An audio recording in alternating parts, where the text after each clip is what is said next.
Terima kasih buat pelayanan sore ini.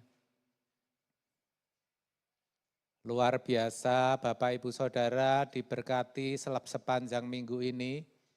Amin ya, puji Tuhan. Tepuk tangan dong buat Tuhan. Kasih salam kanan kiri, katakan Tuhan Yesus baik.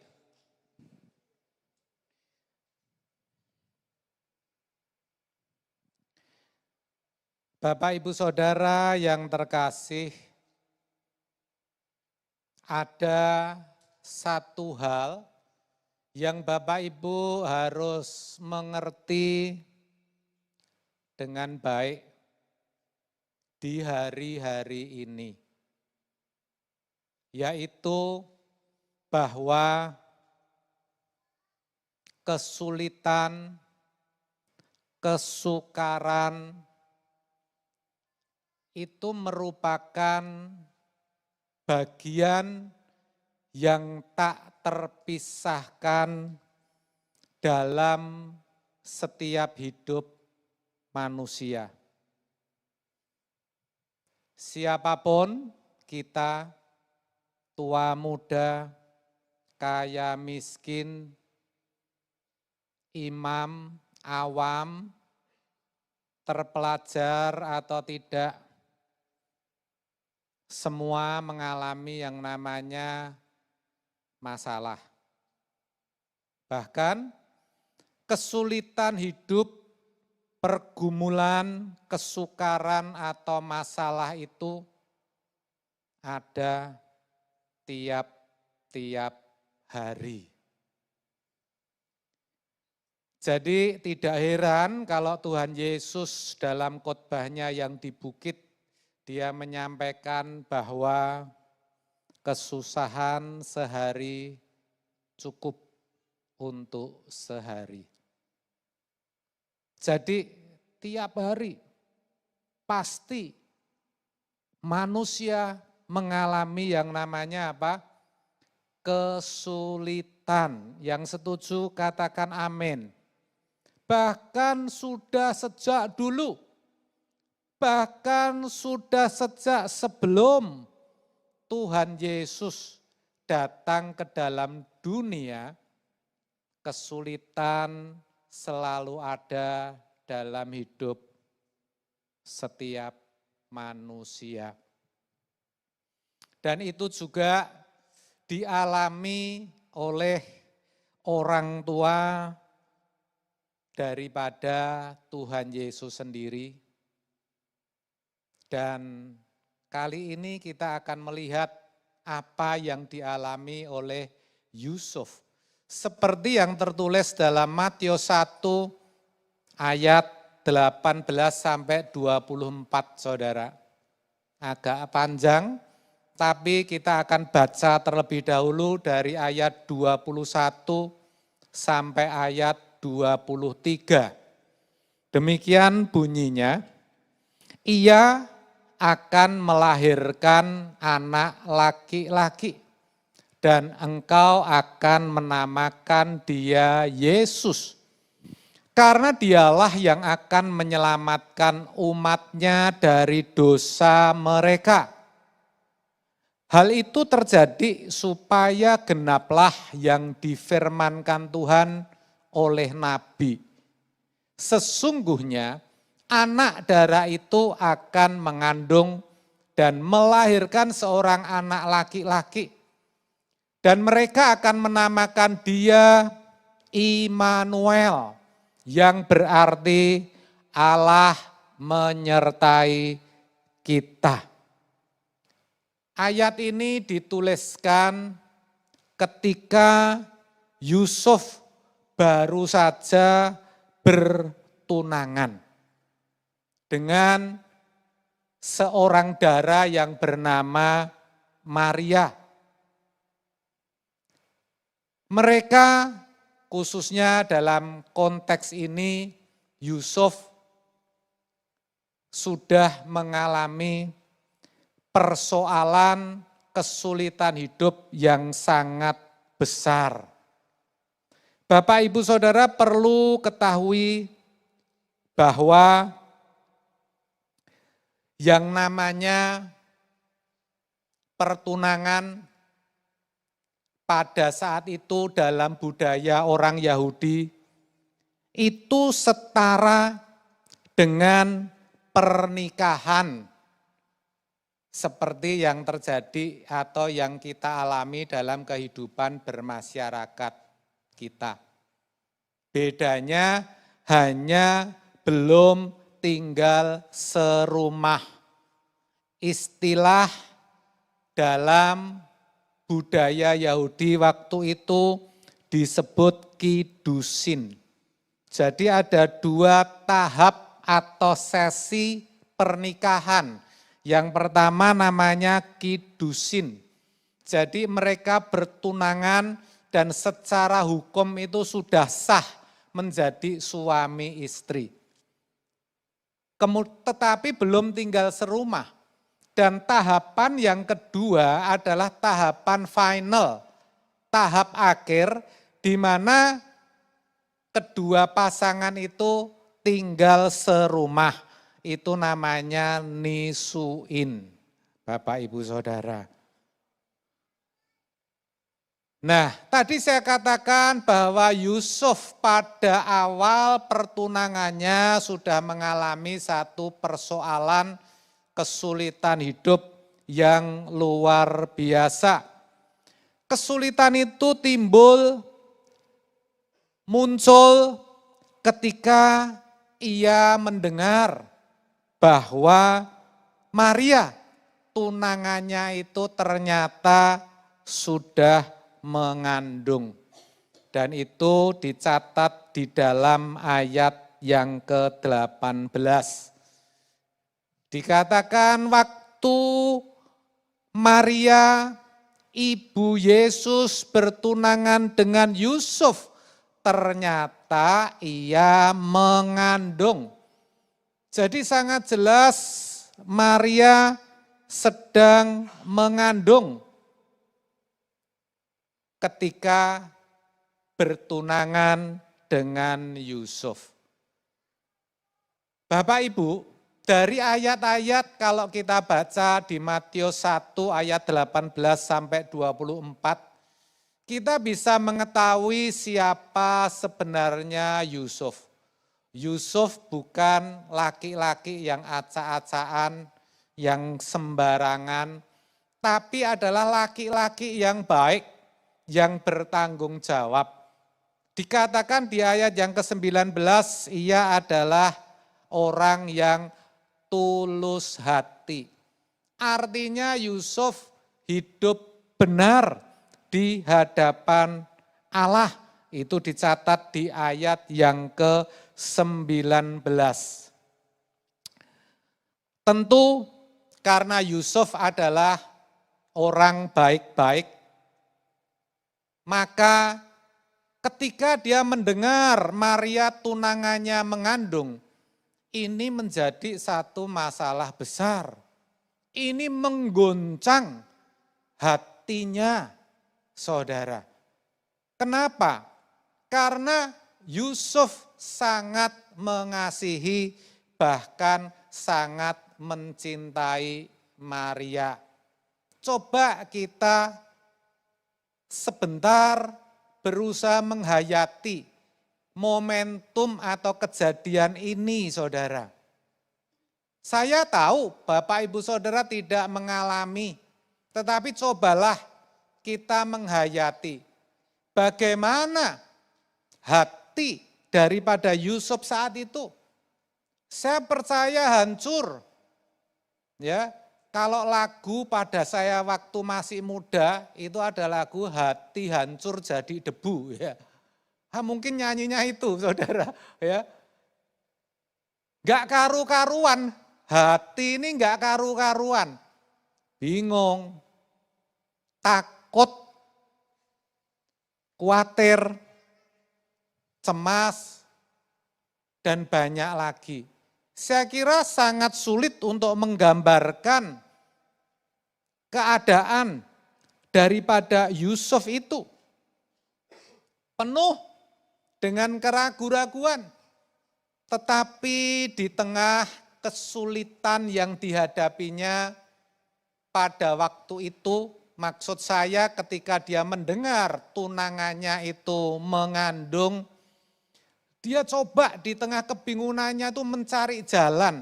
Kira-kira apa ya yang harus dia lakukan. Kemudian setelah dia mempertimbangkan banyak hal, dia mendapatkan satu opsi. Dia mendapatkan satu pilihan yang menurut pemikirannya, dan saya kira menurut pemikiran banyak orang pada waktu itu, dan itu yang terbaik adalah untuk menceraikan Maria, tunangannya itu secara diam-diam. Dicatat di dalam ayat yang ke-19, karena dia tidak mau mencemarkan nama istrinya di muka umum.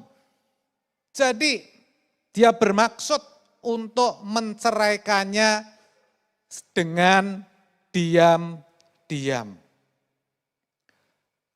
Namun Bapak Ibu Saudara, sebelum pertimbangannya, pilihannya yang dipandang baik tadi dieksekusi, dilakukan, sebelum benar-benar Yusuf itu menceraikan Maria, ia mendapatkan mimpi. Dan di ayat-ayat yang kita baca tadi, ayat 21 sampai 23, itu adalah apa yang didapat dalam mimpi Yusuf. Di mana malaikat Tuhan sangat jelas melalui mimpi itu mengurai, memberitahukan apa yang sesungguhnya sedang terjadi dan dialami oleh Maria, tunangannya. Dijelaskan bahwa Maria mengandung, Maria hamil itu bukan oleh karena benih dari seorang laki-laki, bukan karena hubungan intim dengan seseorang, namun oleh Roh Kudus. Sangat jelas. Dan bahkan dalam mimpinya, di ayat yang sudah kita baca tadi, Allah menghendaki bahwa Yusuf tidak melakukan apa yang menjadi niatnya. Tidak menceraikan Maria tunangannya. Sebaliknya supaya menerima Maria sebagai istrinya. Ayat 20 mengatakan, tetapi ketika ia mempertimbangkan maksud itu, malaikat Tuhan nampak kepadanya dalam mimpi dan berkata, Yusuf anak Daud, janganlah engkau takut mengambil Maria sebagai istrimu, sebab anak yang di dalam kandungannya adalah dari Roh Kudus. Sangat clear, jelas sekali bahwa melalui mimpi Tuhan menyatakan maksudnya, Tuhan menyatakan kehendaknya, apa yang harus Yusuf lakukan, apa yang harus diperbuat Yusuf. Kita sekarang sudah mengerti seluruh isi fragmen atau cerita itu. Coba bayangkan kalau kita belum ngerti kelanjutan dari kisah itu seperti apa. Dan itu dialami oleh Yusuf waktu itu. Saudara, dengan mendapat mimpi, sekalipun itu dari Allah lewat malaikatnya, tetapi justru mimpi itu membuat Yusuf semakin bingung. pikirannya semakin kacau, saudara. Kenapa? Karena ternyata apa yang menjadi keinginan Allah, apa yang menjadi kehendak Allah, apa yang Tuhan mau dia lakukan, itu tidak sesuai dengan niatnya. Enggak sesuai dengan kehendak dan rencananya. Bahkan tidak hanya itu, apa yang menjadi kehendak daripada Tuhan memiliki resiko yang sangat besar, sangat berdampak dalam kehidupan Yusuf ke depan. Ya, jadi ada satu resiko yang harus ditanggung oleh Yusuf kalau Yusuf itu menuruti apa yang menjadi kehendak Allah. Kalau Yusuf itu menerima Maria sebagai istrinya. Resiko yang pertama adalah malu, aib. Dan itu malu yang besar, rasa aib yang besar. Ya, kenapa? Karena kalau ada satu perempuan yang hamil sebelum nikah, budaya waktu itu masyarakat setempat langsung menilai bahwa wanita itu berzina, saudara. Dan kalau Yusuf menerima Maria sebagai istrinya, itu artinya Yusuf tidak mampu atau gagal menjaga kesucian pertunangan. Ini penting kita ketahui karena pada saat itu budaya setempat orang Yahudi, pertunangan yang kudus itu sangat dihormati, sangat dijunjung tinggi. Itulah sebabnya Yusuf bisa dipandang turut bersalah dengan menutupi dosa. Tidak hanya itu, keluarga besar juga bisa ikut malu, sebab yang namanya kidusin, pertunangan, itu bisa dilakukan oleh pihak-pihak yang bersangkutan. Yang membuat janji nikah hidup bersama bisa Yusuf dengan Maria sendiri. Tetapi bisa juga itu merupakan kehendak orang tuanya. Berarti orang tuanya terlibat, saudara. Coba bagi setiap saudara yang sebagai orang tua, bayangin kalau ini terjadi di dalam hidup rumah tanggamu. Pasti malu. Malu. Betul, saudara? Bahkan Yusuf yang dikatakan sebagai orang benar, ya di lingkungan masyarakat, itu reputasinya juga akan rusak. Yang kedua adalah tuduhan melanggar hukum Taurat. Mereka pada masa itu kehidupan keberagamaannya dikawal ketat oleh yang namanya hukum Taurat. Beda dengan kita, kekristenan kita tidak dikawal oleh hukum, maka kita lebih sembrono, saudara. Kalau mereka enggak dikawal oleh hukum Taurat, di mana kalau dalam kitab Ulangan 22 ayat 23 sampai 24, jelas dikatakan kalau seorang perempuan sudah bertunangan, kemudian melakukan hubungan intim sebelum tinggal bersama, maka itu akan dikategorikan zina seperti saya sampaikan tadi, dan hukumannya harus dirajam batu, dilempari batu sampai mati.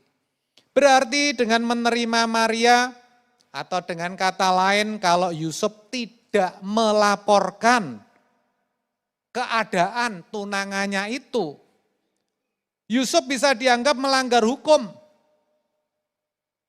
Tidak setia kepada hukum Taurat.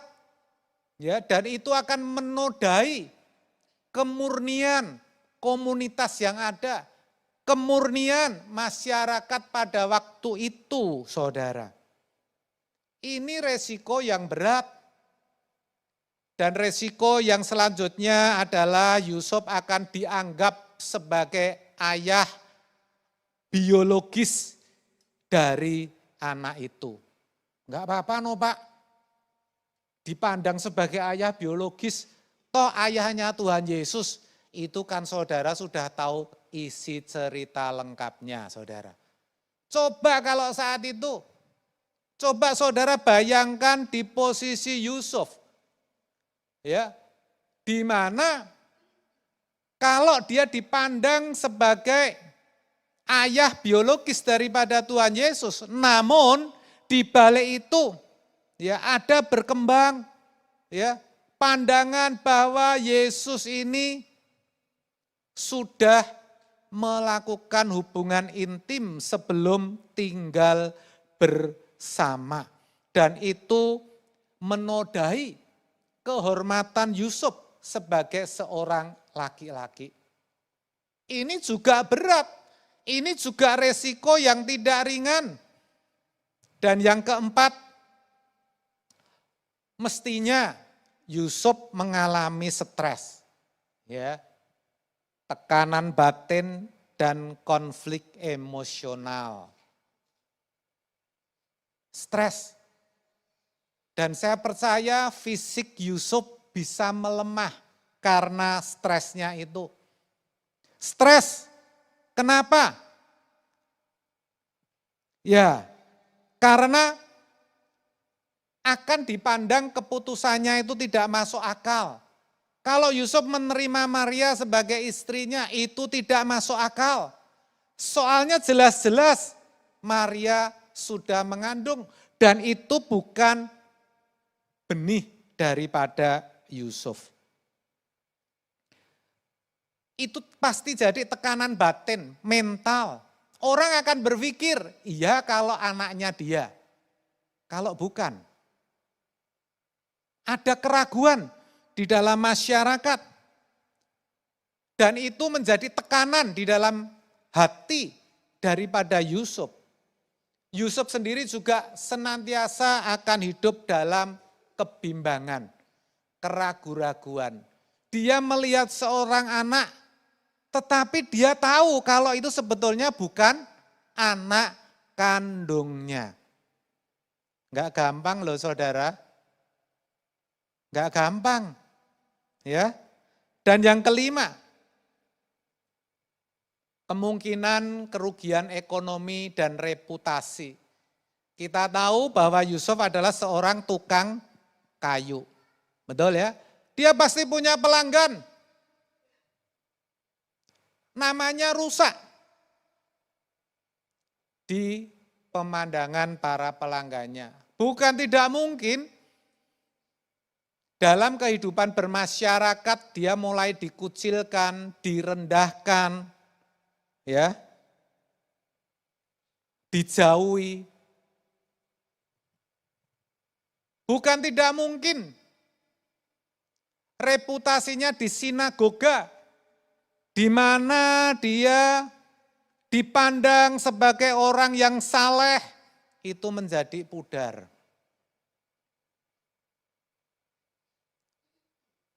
Kalau kita mau renungkan saudara, ini pergumulan hidup yang berat, bahkan ada komplikasi, ada kerumitan di dalam hukum keluarga Yahudi. Jadi kalau kita memang mengerti, seseorang mengerti bahwa tunangannya sudah mengandung, itu diwajibkan untuk bercerai secara resmi, saudara. Lah kalau Yusuf tidak menceraikan, itu berarti dia bertolak belakang dengan adat pada waktu itu. Dan pasti ada sanksi sosial.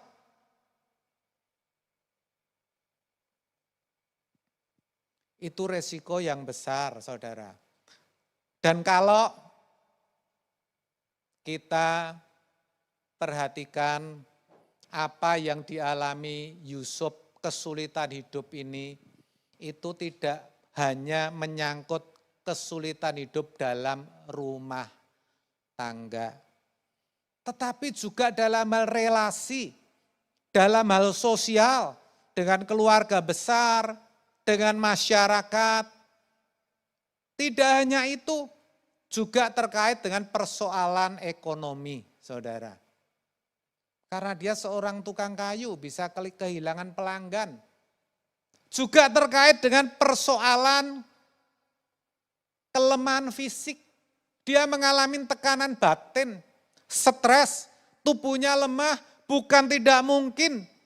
Ya, Yusuf juga yang tadinya mungkin dalam keadaan sehat, memang tidak dicatat di Alkitab. Ya, ini saya coba menghayati, bisa jadi lemah, gampang sakit, sering pusing. Kalau sekarang perut juga jadi mual, saudara. Kepikiran, makan jadi tidak suka. Betul, saudara? Jadi dengan dapat kabar dari Tuhan melalui mimpi, hidup Yusuf justru semakin sulit, semakin bingung. Pertanyaannya, saudara, apa yang dilakukan Yusuf? Apakah Yusuf memilih tetap menceraikan Maria atau memilih tetap mengambil Maria sebagai istrinya? Saudara mesti sudah ngerti jawabannya. Betul, saudara? Dan ternyata Yusuf memilih untuk melakukan kehendak daripada Tuhan. Dia tidak jadi menceraikan Maria, sebaliknya menerima Maria sebagai istrinya.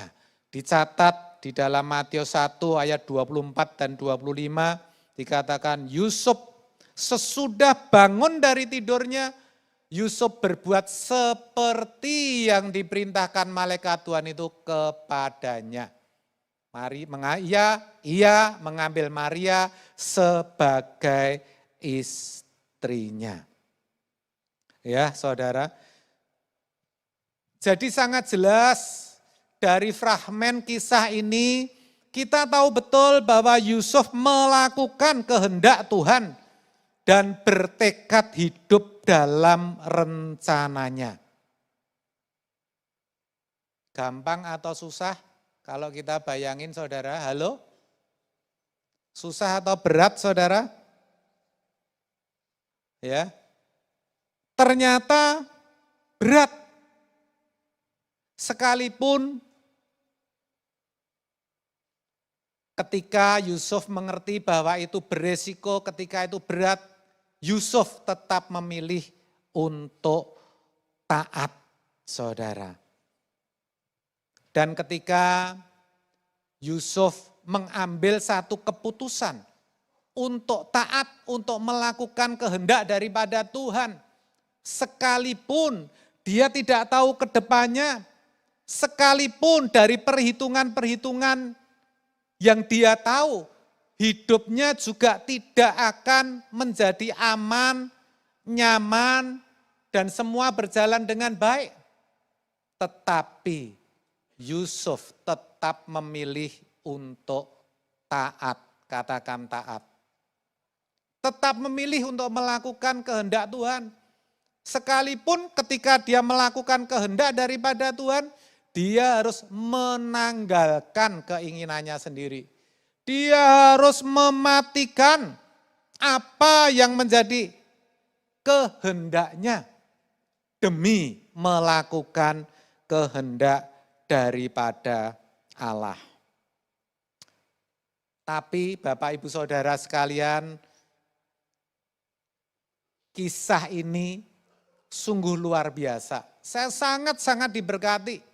Ya, ternyata dengan kita itu tunduk ketika kita itu mau mengambil satu keputusan untuk taat kepada kehendak daripada Bapa, penyertaan daripada Allah yang luar biasa itu dinyatakan.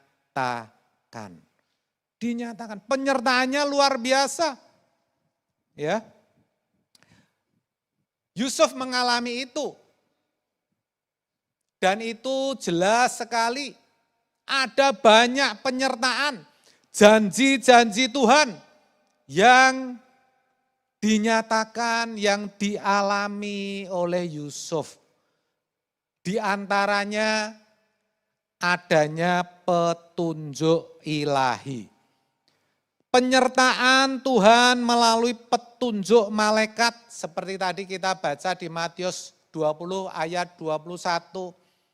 Di mana dijelaskan keadaan Maria yang sesungguhnya dan apa yang harus Yusuf lakukan. Sehingga apa? Melalui petunjuk ilahi ini, Yusuf memiliki satu keberanian untuk melangkah. Satu keberanian untuk mengambil satu keputusan yang tidak masuk akal. Yusuf berani mengambil keputusan yang sangat mengandung resiko yang besar, saudara. Jadi itu berarti ketika Yusuf berada di titik paling membingungkan, Tuhan memberikan kejelasan. Tuhan memberikan arah dan keberanian untuk melangkah. Ini penyertaan yang luar biasa. Bapak Ibu Saudara saat ini mungkin juga sedang mengalami satu kebimbangan yang diakibatkan oleh kerumitan hidup. Bingung, ini aku harus bagaimana? Arahku, keputusanku ini harus apa? Ingat Bapak Ibu Saudara, ketika kita taat, ya, maka Tuhan akan memberikan kejelasan. Penyertaannya luar biasa. Amin saudara? Amin? Masih bersama saya? Penyertaan yang luar biasa yang kedua, janjinya apa? Yaitu perlindungan. Perlindungan dari bahaya. Penyertaan Tuhan saat Yusuf dan Maria harus pergi ke Bethlehem. Waktu itu sedang diadakan cacah jiwa, sensus yang dilakukan oleh Raja Agustinus. Ya. Maka harus kembali ke daerahnya masing-masing. Ya. Saudara itu dicatat dalam Lukas 2 ayat 1 sampai 7. Dan saudara perlu tahu perjalanan dari Nazaret yang ada di Yudea sampai ke Bethlehem itu jaraknya kira-kira 105 km. Kalau 105 km itu kira-kira Solo Semarang saudara. Enggak dekat, naik kendaraan lewat tol saja 1,5 jam saudara. Dulu belum ada tol, bisa 2,5-3 jam. Kalau waktu zamannya Yusuf itu berjalan itu makan waktu 5 sampai 10 hari. Itu kalau jalannya stabil bisa 5 hari. Kalau pakai leren-lerennya kakean ya iso 10 hari saudara. Yang jadi masalah Maria itu lagi hamil tua. Diperkirakan waktu itu umur kehamilannya 8 sampai 9 bulan saudara. Coba bayangkan dengan perut besar. Medannya itu enggak seperti jalan sini, dari sini ke Setopan, Kawatan jalannya lurus, enggak kayak begitu saudara. Ya tapi harus melewati tempat-tempat yang terjal, ya curam saudara, ya lembah mungkin gunung ya saudara, bukit. Coba bayangin kalau janji penyertaannya, kalau Tuhan tidak melindungi, bisa jadi loh itu bayinya lahir di tengah jalan. Terus bagaimana saudara? Saudara pikir, ya ini sungguh kalau kita mau hayati benar-benar luar biasa. Jadi ternyata di tengah kesulitan, ini kan kesulitan yang dialami Yusuf. Bawa Maria dari Nazaret ke Bethlehem, ini kesulitan. Tetapi justru dari kesulitan yang dialami Yusuf, Yusuf bisa melihat penggenapan dari rencana Allah. Ya, jelas kelahiran Sang Mesias sudah dinubuatkan oleh banyak nabi, di mana salah satunya oleh Mika yang ditulis dalam Mika 5 ayat yang kedua, saudara. Justru melalui kesulitan yang dialami oleh Yusuf, ya, Yusuf bisa melihat penggenapan dari rencana Tuhan melalui hidupnya. Itu berarti Tuhan tidak menghilangkan kesulitan. Ingat saudara, Tuhan tidak pernah menghilangkan kesulitan dalam hidup ini. Tetapi mengubah kesulitan itu menjadi bagian dalam penggenapan rencana Allah. Ya, ingat saudara, kesulitan itu bagian dari penggenapan rencana Allah. Maka kesulitan hidup harus tetap ada. Masalah harus tetap ada. Itu mendewasakan rohani kita supaya kita bisa menggenapi, menyempurnakan iman, saudara. Amin. Luar biasa bukan? Luar biasa, amin. Janji penyertaan selanjutnya apa yang dialami Yusuf? Penyediaan tempat dan waktu yang tepat. Penyertaan Tuhan saat tidak ada tempat, tidak ada penginapan.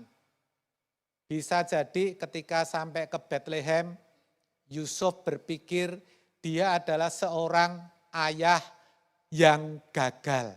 Sebab tidak bisa mencarikan tempat. Seorang suami yang gagal karena tidak bisa mencarikan tempat yang semestinya bagi Maria, istrinya. Tetapi Tuhan menyediakan tempat dan waktu yang tepat. Sekalipun sederhana di kandang, namun itu aman. Bisa itu berbentuk gua, ada di gua, tapi tempat itu aman. Sehingga Yesus Kristus, Tuhan, bisa lahir dengan damai tanpa gangguan daripada penguasa. Makanya Natal juga identik dengan peace, yang namanya apa? Kedamaian.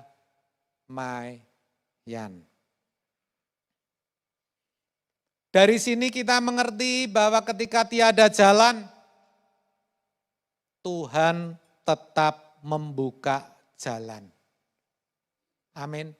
Bahkan jalan Tuhan itu cukup, jalan Tuhan itu aman, jalan Tuhan itu tepat waktu. Itu yang Yusuf alami, janji penyertaannya luar biasa. Ya, dan yang selanjutnya peneguhan, penguatan iman melalui gembala yang mana disertai dengan pesan ilahi.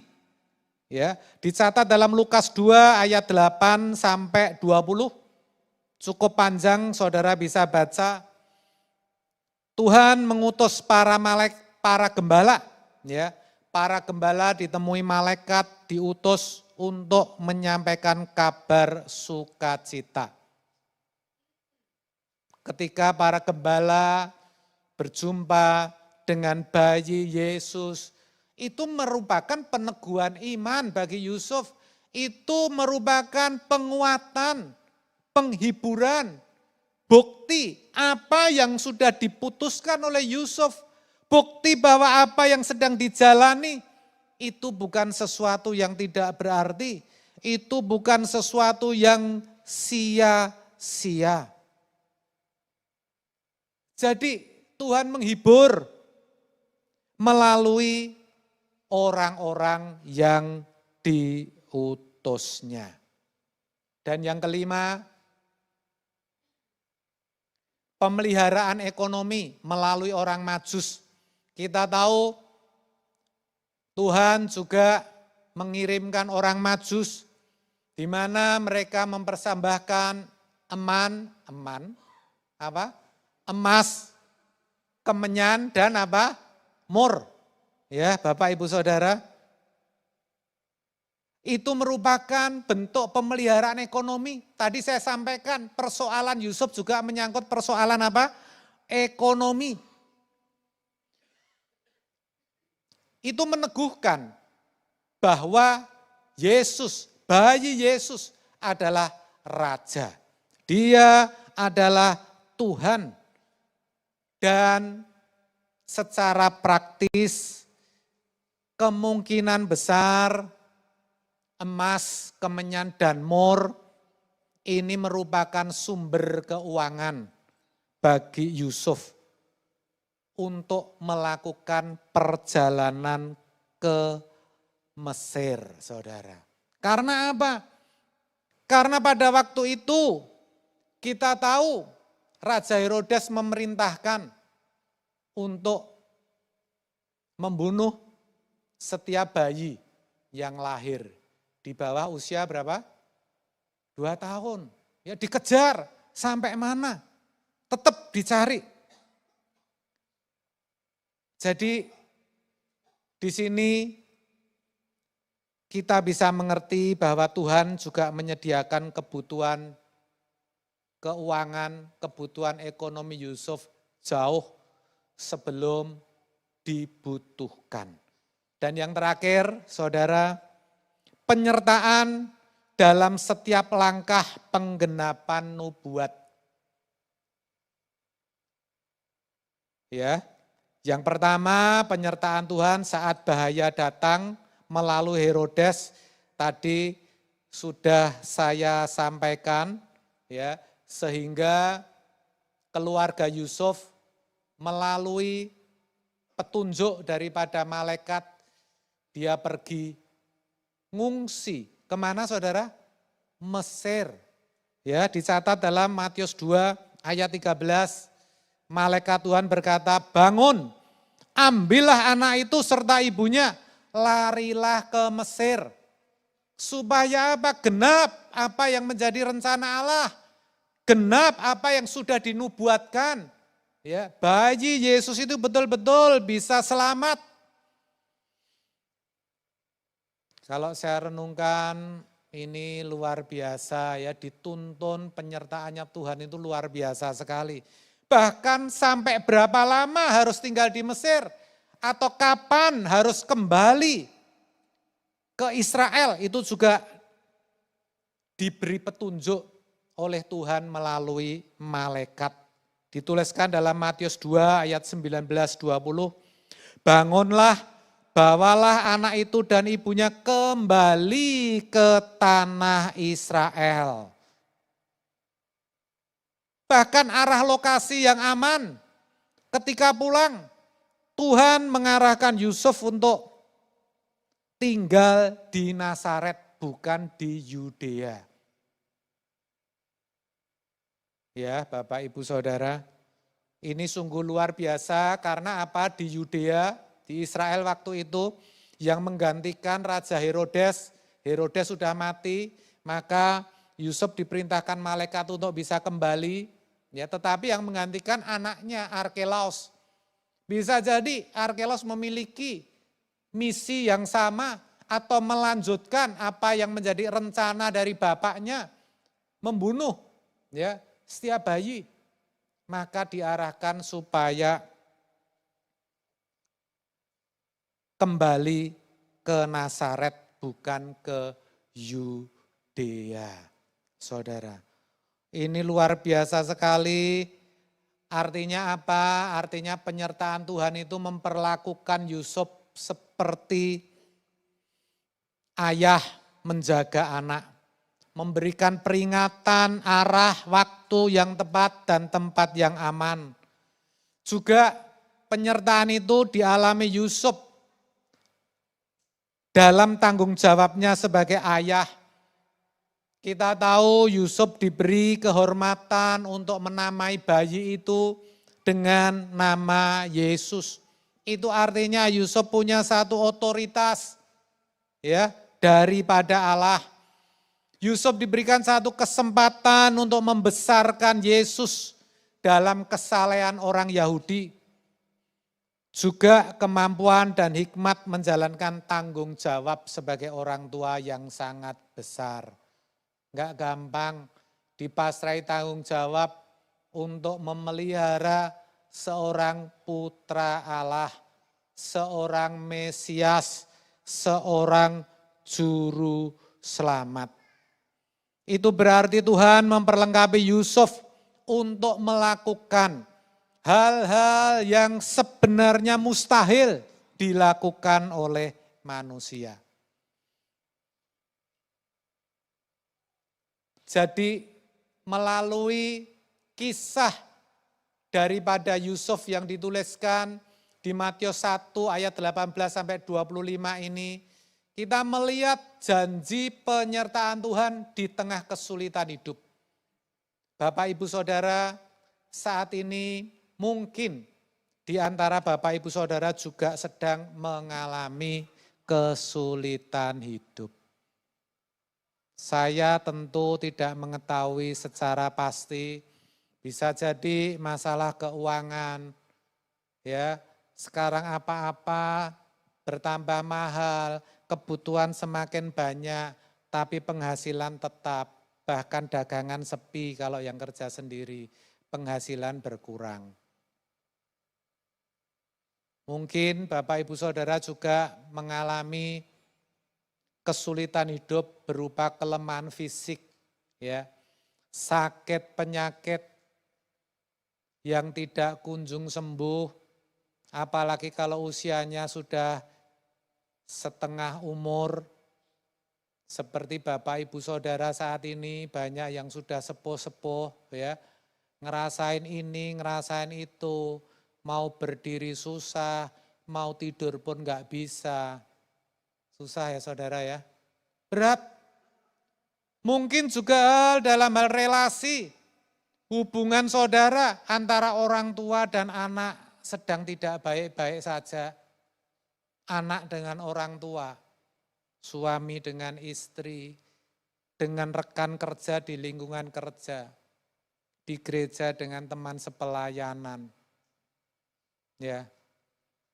Juga mungkin saudara mengalami persoalan sosial, di lingkungan saudara-saudara tidak dianggap, dalam masyarakat sekitar saudara, saudara tidak dipandang, sebab saudara dianggap lemah, saudara tidak memiliki apa-apa. Dan di tengah semuanya itu, saudara mengalami kebingungan. Enggak bingung Pak saya, cuma sering hati enggak tenang, cemas, khawatir saudara. Bahkan ada saat-saat saya bingung harus berbuat apa. Enggak tahu lagi. Menghadapi situasi, keadaan yang ada, enggak tahu lagi harus berbuat apa. Itu tandanya apa saudara? Itu tandanya saudara sedang membutuhkan penyertaan Tuhan. Saudara sedang membutuhkan janji penyertaannya yang luar biasa. Allah Yusuf itu sama dengan Allah sesembahan kita. Katakan amin. Penyertaannya, pertolongannya, kuasanya sama, tidak berubah. Kenapa Yusuf mengalami penyertaan yang luar biasa? Apa karena Tuhan? Bukan, tapi karena sikap dan pribadi Yusuf. Karena keputusan yang diambil Yusuf, itu yang membedakan saudara. Yusuf memilih melakukan apa yang menjadi kehendak Tuhan. Barangkali saudara memilih melakukan kehendak saudara sendiri. Saudara menuruti keinginan saudara. Saudara ngikutin apa saran orang lain. Yang memang dalam pemandangan umum, dalam pemandangan banyak orang itu baik, itu benar. Tapi yang pasti itu bukan kehendak daripada Tuhan, saudara. Maka Amsal 3 ayat 5 menuliskan, percayalah kepada Tuhan dengan segenap hatimu dan jangan bersandar kepada pengertianmu sendiri.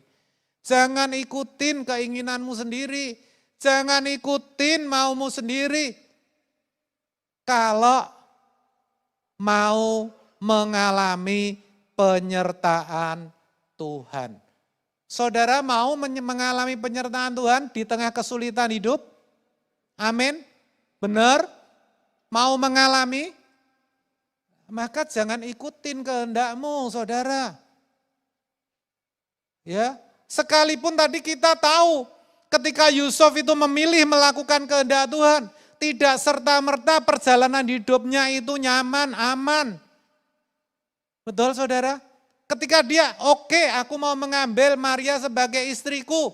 Wah, belum sudah harus jalan ke Bethlehem. Iya kan? Ketika bayinya lahir kesulitan lagi. Ternyata dikejar-kejar mau dibunuh. Betul enggak, saudara? Cari tempat gak ada. Banyak kesulitannya, saudara. Demikian juga saudara. Kalau saudara memilih taat, melakukan kehendak Tuhan, belum tentu hidup saudara serta-merta otomatis lalu jadi nyaman, lalu jadi enak. Jangan pernah berpikir begitu. Karena firman petang hari ini, kisah daripada kelahiran Yesus sudah menunjukkan itu. Bahwa menerima kehadiran Yesus bukan berarti hidup jadi aman dan nyaman, saudara. Enggak, saudara. Kesulitan tetap ada, tetapi Tuhan menyertai. Ada petunjuk ilahi, katakan amin. Ada perlindungan, katakan amin. Ada ada berkat keuangan, katakan amin. Ya. Bahkan petunjuk apa yang harus dilakukan. Penyertaannya itu sungguh luar biasa. Sehingga semuanya bisa dilalui. Sehingga kita bisa hidup berjalan bersama Tuhan. Dan itu lebih dari segalanya, saudara. Amin. Oleh sebab itu, saudara di tengah kesulitan hidup, kalau Bapak Ibu Saudara sekarang sedang mengalami yang pertama, saudara harus tetap tenang. Apa saudara? Tetap tenang. Kasih tahu kanan kirimu, tenang. Tenang ya. Yang kedua, kita harus berusaha untuk mencari tahu kehendak Tuhan. Tuhan, apa yang Engkau mau aku lakukan? Kita harus melakukan interaksi yang benar. Ya, kita harus ada komunikasi dengan Tuhan. Berusaha mencari tahu kehendak Tuhan. Lalu tidak hanya sekedar, oh aku sudah tahu. Tetapi hidup dalam rencana Tuhan.